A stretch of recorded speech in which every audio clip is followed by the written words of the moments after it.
This video is to get you started on the binary dice program, and that makes use of the Bitwise AND operation. So this first program here is just going to demonstrate how that AND operation works. All right, so let's take a look at the code here. I'm asking you to print a number or enter a number between 0 and 7. And then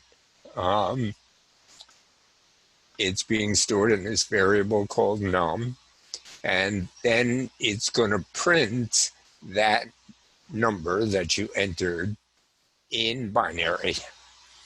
Okay, now right here is where it takes that number, num, and does this AND operation with B stands for binary, the binary number 0, 1, 0. Now, what this AND operation really does, it's a bit for bit multiplication. That's the best way to remember it, and I think you'll see what I mean in a minute.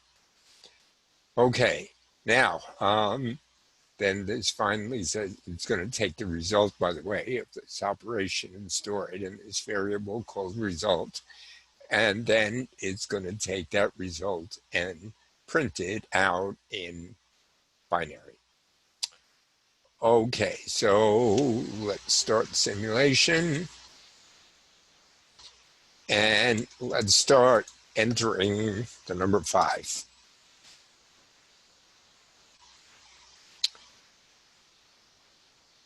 Okay, so the number you entered, which was 5, in binary is 101. Okay, now the result of ANDing the number with 010 is 0. Why is that? Well, as I said before, it's doing a bit for bit multiplication. So 1 times 0 is 0. Going on to the next bit to the left, 0 times 1 is 0. And then the leftmost bit, 1 times 0 is 0. So therefore, when you do this operation, you just end up with a total value of 0. All right, let's just try another one. Let's try 7.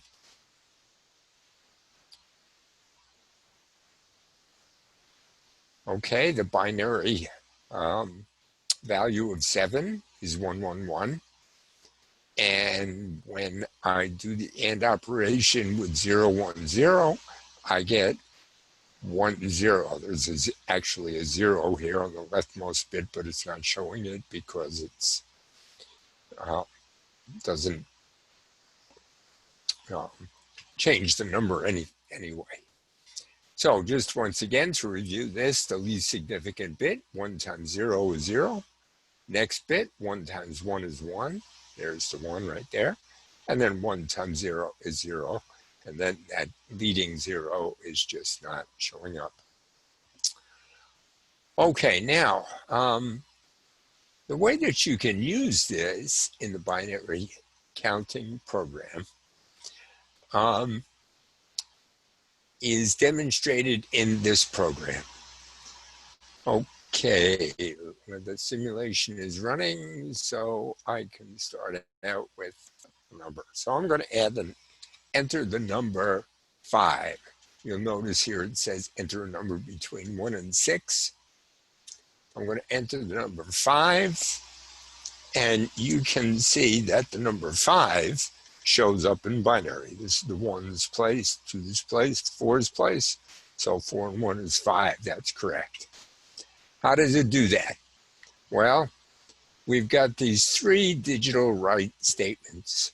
So this first one says digital write, this is port 2, the number 5, which is 101 in binary, and 001.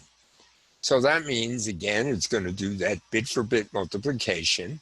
So for 5, the least significant bit is 1. So that becomes 1 times 1 is 1. The result is 1. The rest of them will be 0 because these bits are 0. However, when we do a digital write, as long as the number, the resultant number here, is not 0, then the digital write interprets that as a high and LED lights. Okay, let's go on to the next one.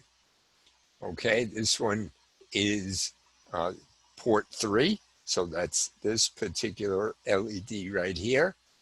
Okay, I am ANDing the number 5, oh, I have it right down here, 101, with 010. Okay, now you can see with the bit for bit multiplication, 0 times 1 is 0. This is 1 times 0. Down here is 0. And 0 times 1 is 0. So the result is 0. So it does, when it does that digital write, therefore it ends up with a 0, so this LED does not light up. Okay, and then the last one is 4. So that's port 4. So that refers to this LED right here. And we're doing a digital the AND operation with 101 with 100. Okay, well, if this is 0, then the result is 0. This is going to be 0. But the most significant bit here is 1. This bit is 1, so the result is 100. It's not 0, so therefore it's interpreted as high, and so the LED lights up. All right, let's just try another one. Let's try 7.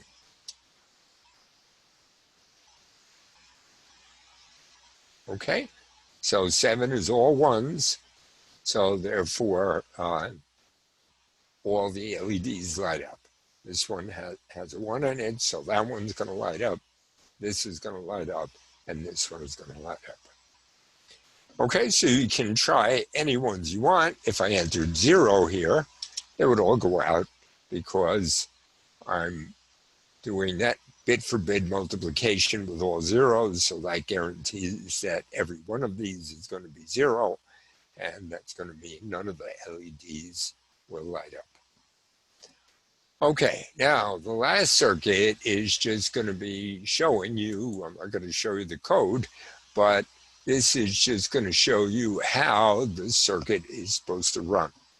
Notice I've got a push button switch here, and I've got my 3 LEDs wired, and when I push this button, it's going to generate a random number, and in this case, it is a 3.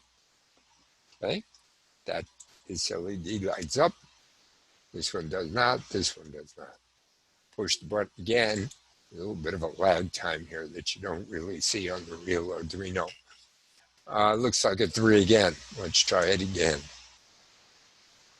That is a 5.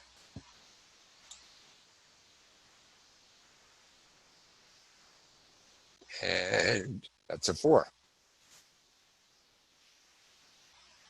That's a 1. Okay,